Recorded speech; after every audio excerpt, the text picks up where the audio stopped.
Subscribe to our YouTube channel and press the bell icon to get the latest updates. With COVID cases rising again in the Western developed countries, high and rising number of foreign tourists arriving after 15th November seems unlikely. With 90% of their earnings or business gone, it's important to understand how did the stakeholders of the tourism industry, the hoteliers, the restaurateurs, local guides, the rickshaw pullers, taxi drivers manage to survive?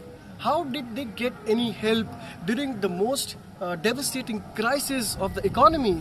And what are their hopes and aspirations in the future, especially when it comes to the tourism sector, which is not likely to revive very soon? In this ground report, we try to find answers to all these questions. As you can see, right now I am in Agra, and behind me is the most spectacular and the most visited ASI monument, Taj Mahal. And we will also be covering our trip to Jaipur, basically covering the entire Golden Triangle corridor to understand the devastation that COVID-19 pandemic has brought and the future that lies ahead for the tourism industry. So let's begin this journey. Visiting the Taj Mahal in October once meant that foreign tourists would arrive in numbers. However, as the pictures show, both in and around the Taj Mahal, there were thin crowds of people, all domestic tourists who were visiting the mausoleum as well as the Agra fort. While Taj maintains strict security in its vicinity, hence one might not find many guides trying to persuade right up front the mausoleum. However, things were different at the Agra fort. Outside the fort, one can find the visuals of many guides trying to convince people to hire their services, but domestic tourists seldom availed it. With me is the guide, tourist guide here, Salman Khan. तो सलमान जी, आपका Covid में जीवन कैसे बीता जब आपके पास बिल्कुल tourist नहीं थे और मॉन्यूमेंट्स बिल्कुल बंद थे?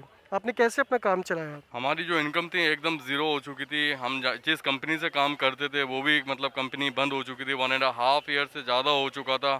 फिर हमें अभी टूरिज़्म स्टार्ट हुआ और यहाँ पे हम लोग इंडियन विजिटर को विज़िट कराते हैं, तो थोड़ा बहुत हम लोगों को प्राप्त होता है। तो एक इंडियन टूरिस्ट और एक फॉरेन टूरिस्ट में कितना फ़र्क होता है आमदनी में? एक्चुअली में इंडियन जो विज़िटर हैं, आपको मालूम है, ये गाइड को इतना नहीं लाइक करते हैं, मगर ये कि फॉरेनर्स जो हैं वो मतलब हम लोगों को लाइक भी करते हैं और देन टिपिंग भी बहुत अच्छी करते हैं।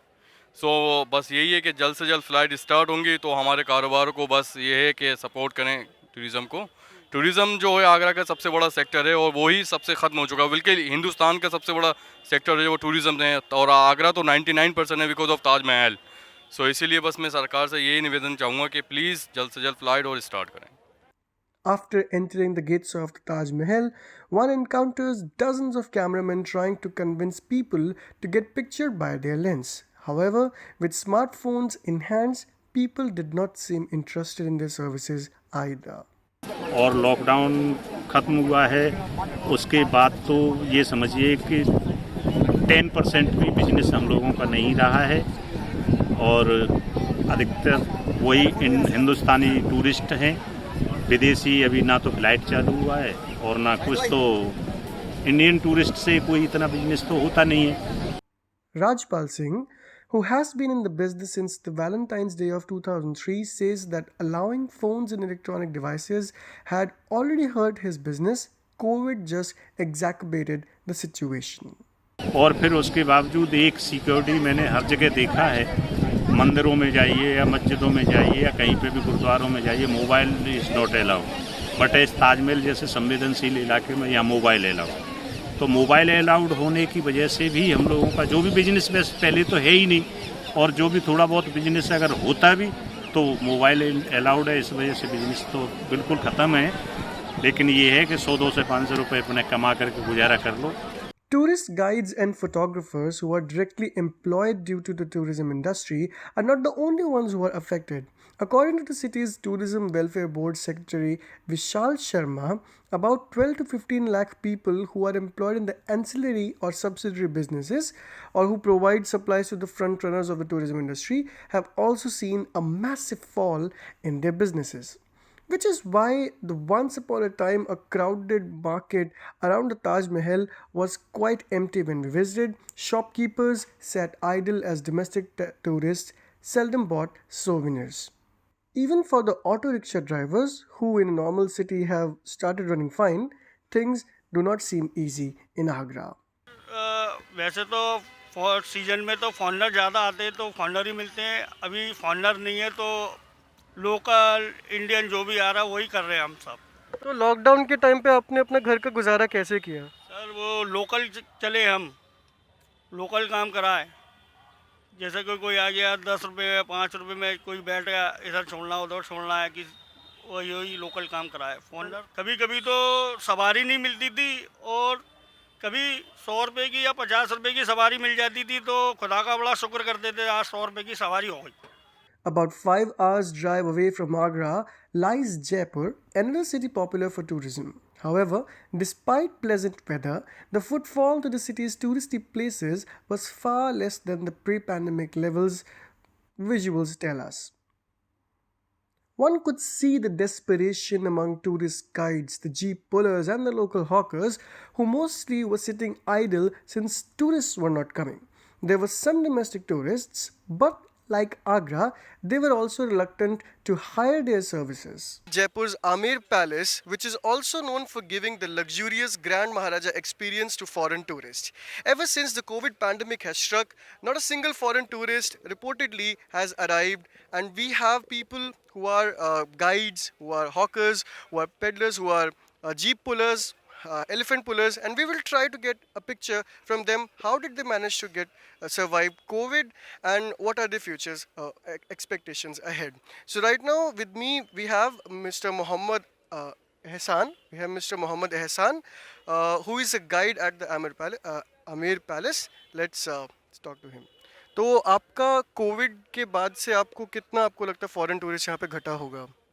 कोविड के बाद जैसे कि अभी हम लोगों को फॉरेन टूरिस्ट यहाँ पे देखने को नहीं मिल रहा है, बट कुछ फॉरेन टूरिस्ट जैसे कि लोकल्स जो यहाँ एम्बेसी में वर्कआउट करते हैं या फिर कुछ यहाँ पे बिजनेस वीज़ाज़ पे आए हैं, सिर्फ वही फॉरेन टूरिस्ट हम लोगों को देखने के लिए मिले हैं. तो कितना % घटा होगा आपके हिसाब से? अप्रोक्सीमेटली अभी हम मान के चलें तो टोटली टूरिस्ट घट ही गया है. देखा जाए तो 5-7-10% टूरिस्ट फॉरेन टूरिस्ट जो यहाँ पे अराइवल हो रहे हैं, केवल उन्हीं के साथ हम लोगों को घूमने का या उनको विजिट करवाने का मौका मिल पा रहा है. तो फॉरेन टूरिस्ट के ना आने से आपकी आमदन पर कितना असर पड़ा है? हमारा जो मेन इनकम होता है वो फॉरेन टूरिस्ट के साथ ही होता है. According to the domestic tourist का हमारी इनकम का सोर्स डबल हो जाता है, क्योंकि फॉरेन टूरिस्ट को हम लोग जिस अकॉर्डिंग सर्विस प्रोवाइड करते हैं तो उस अकॉर्डिंग टिप्स और ये डबल मिलने के हम लोगों को चांसेस होते हैं. तो आपने फिर अपना गुजारा कैसे किया? आपने कैसे करके अपना काम चलाया?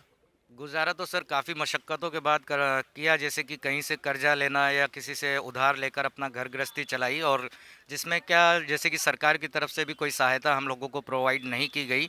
टूरिज़्म इंडस्ट्री केवल एक ऐसी इंडस्ट्री है जिसमें किसी भी व्यक्ति को कोई किसी प्रकार की सहायता प्रदान नहीं की गई. While Ehsan has accused the government of not helping the industry out, however, the government claims that it did offer some help in the form of a loan. When asked about the efforts to mitigate the losses of the tourism industry, the Union Ministry of Tourism showed us the documents claiming that they have offered a scheme under which tourist guides can avail a loan up to 1 lakh rupees and tour operators up to 10 lakh rupees with interest rates capped at 7.59% per annum. Rajasthan state government listed various schemes it ran to save the industry. The tourism industry has faced devastation, but there has been some sort of help from the government side. With me, we have the Deputy Director of Tourism Department of Rajasthan, Mr. Upendra Singh Shekhawat, who will tell us what did the government do to revive the tourism industry. तो sir आप थोड़ा हमको समझाएंगे कि राजस्थान सरकार ने tourism industry पर जो लोग डिपेंडेंट हैं उनको बचाने के लिए क्या प्रयास किए? देखिए, कोविड काल में इसमें कोई शक नहीं कि सबसे बुरे कंडीशन में कोई इंडस्ट्री थी तो इट वाज ट्रैवल इंडस्ट्री, और इसी को देखते हुए सरकार ने काफ़ी सारे फोक आर्टिस्ट को भी आप देखें कि हम लोगों ने आर्ट एंड कल्चर मिनिस्ट्री के माध्यम से 5,000 रुपीज़ पर आर्टिस्ट ग्रुप बाकायदा उनका एक डॉक्यूमेंटेशन किया गया और कौन कौन सी विधा में वो पारंगत है उस हिसाब से उनको, तो सरकार के उसमें है. अभी कुछ डिस्ट्रिक्ट में रिलीज़ हो गए हैं पैसे, कुछ में भी रिलीज़ होना बाकी हैं. गाइड्स की फ़ीस को भी पिछले कई सालों से इनकी डिमांड थी कि फ़ीस नहीं बढ़ रही थी, तो 3 गुना फ़ीस में भी बढ़ोतरी की है. तो आने वाले वर्षों में like with in this year उनको फीस में भी अच्छा खासा मिले। जहाँ तक के बार लाइसेंस ऑफ होटल की बात है, उसमें भी 35% की छूट सरकार ने दी है इसी फाइनेंशियल ईयर के लिए। तो कई सारे इस तरह के हैं जिससे कि टूरिज़्म रिवाइव भी हुआ है और जो कुछ बेनिफिट्स दे सकती स्टेक होल्डर्स को वो सरकार ने दिए हैं। However, the receiving end was not really content with the government's efforts. People involved in the matter told ThePrint on the condition of anonymity that tour guides were quite upset when they got to know that after facing a year of devastation, the government at most could offer them a loan. In some states, bar license fees are still being charged despite the fact that most of the business has already collapsed. According to Gurbakshi Singh Kohli, Vice President of the Federation of Hotel and Restaurant Associations of India, about 40% of the hotels and restaurants that they monitor have collapsed due to COVID and their revival seems unlikely in near future. In order to survive the pandemic, everyone had to go vocal for locals. Consequently, the direction of tourism industry is now tilting towards catering the domestic tourists. So it's not just the small stakeholders who were affected by the COVID-19 pandemic in the tourism industry. The absence of foreign tourists coming from high per capita income countries has also impacted the luxury tourism business. With me, I have the owner of the Heritage Hotel Narayan Nivas Palace, Mr. Prithvi Singh. Let's get the input from him. So Mr. Prithvi, how do you think has COVID impacted the luxury tourism business? Well, it has affected a lot initially, but now it's started picking up. A lot of domestic tourists are traveling because government of India is still not giving tourist visa. Yes, in last few weeks we've had some Europeans coming in, foreign nationals, but they are all coming on business visa. They are not coming on tourist visa. And yes, it is quite a difficult situation which industry has never faced. Our in first initial few months our occupancy was zero, but we were managed to survive because we are sitting on our own property. We don't have to pay rent to anybody, we don't have to pay lease amount to everybody, and ours is a very small family owned property, so we were able to control our expenses in our own way. So as we see the trend that since foreign tourists have stopped arriving in the country, is your palace also offering discounts and slashing rates to attract more domestic travelers? Yes, you are right.